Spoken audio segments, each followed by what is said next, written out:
ইসলামী আন্দোলন বাংলাদেশের সিংহপুরুষ, ইসলামী আন্দোলন বাংলাদেশের মহতারাম নায়েবে আমির শাইখে চরমনাই, মঞ্চে উপবিষ্ট ইসলামী আন্দোলন বাংলাদেশের মহতারাম যুগ্ম মহাসচিব, বিশিষ্ট রাজনীতিবিদ ও গবেষক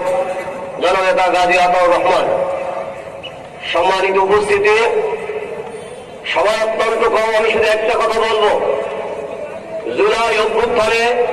এদেশের মানুষ রক্ত দিয়ে দিচ্ছিল, আবার বৃদ্ধ বনিতা ঢাকা রাজপথে বুকের তাজা রক্ত ছেড়ে দিয়েছিল ফ্যাসিস্ট আওয়ামী লীগকে বিদায় করার জন্য এবং সুখী সমৃদ্ধশালী অভাব মুক্ত, দারিদ্র মুক্ত, শোষণ মুক্ত, জুলুম মুক্ত একটা বাংলাদেশ রাখার জন্য। কিন্তু অভ্যুত্থানের পর আমরা একটা জিনিস দেখলাম, সেটা হলো একদল তারা ক্ষমতায় যাওয়ার জন্য মরিয়া হয়ে আছে, যেমন করেই হোক তাদের কাছে কোনো সংস্কার